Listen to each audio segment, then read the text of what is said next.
এক পর্যায়ে আমি গলার দড়ি দিয়ে দিলাম। আসলেই আমার ওই ছোটবেলা খুবই দুঃখ কষ্ট নিয়ে মানুষ হয়েছে। ওই যে নানি আমাকে এটা ওটা আনি খাওয়াইতো।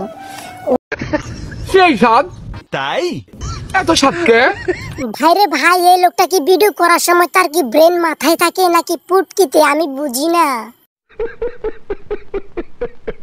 কি ভাই আপনার কি ওর ভিডিওগুলো দেখার পরে খুব হাসি পাইতেছে? না না ভাই, আর হাসবেন না, কখনই আর হাসবেন না। তার জীবন কাহিনী শোনার পর আপনার হাসি তো থাক দূরের কথা, কান্না চলে আসবে। তো ভিডিওটি ভালো করে দেখেন।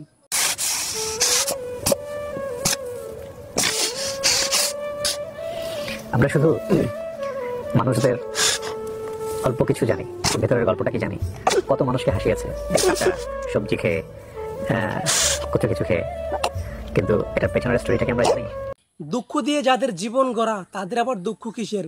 যে মানুষটা প্রতিনিয়ত পানি ভিডিও তৈরি করে, মজার মজার ভিডিও তৈরি করে আমাদেরকে হাসাইতো, অথচ দিন শেষে তাকেই হাসানোর কেউ নেই। আসলে আমি জন্মের পরে আমি মাইক দেখি নাই, চেহারা তো মনে নাই, চেহারাও মনে নাই। দেখছেন ভাই, ভাবা যায় একটা মানুষ বুকের ভিতরে এতটা পরিমাণ কষ্ট রাখার পরও এরকম ভাবে হাসে এবং এরকম ভাবে ফানি ভিডিও তৈরি করতে পারে। মানে ভাই, মনির ভাইকে না দেখলে বিষয়টা কখনোই বা জানতে পারতাম না।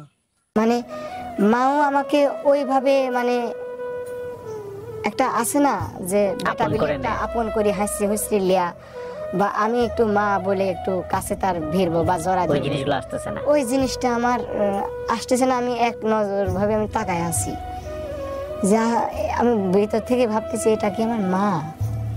আমি এক নজর একভাবে আমি তাকাই থাকতেছি সেইভাবে যে এটা আমার মা। মামাদের আমি জিজ্ঞাসা করছি এটা কি মা, তোর কি মনে হয়? আমি তো জীবনে দেখি নাই, আমার জন্মের পরে এই ফার্স্ট আমি মাইক দেখতেছি। বাইরে ভাই, একটা মানুষ এতটাও দুঃখী হতে পারে, আর আমরা সামান্য দুঃখ নিয়ে কত কিছু করতে যাই। আফসোস। আমার ওই ছোটবেলা খুবই দুঃখ কষ্ট নিয়ে মানুষ হয়েছে।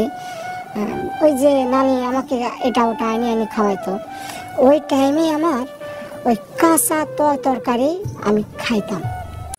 জীবনের প্রতি আর কোনো অভিযোগ নাই ভাই আপনার জীবনের গল্প শোনার পর।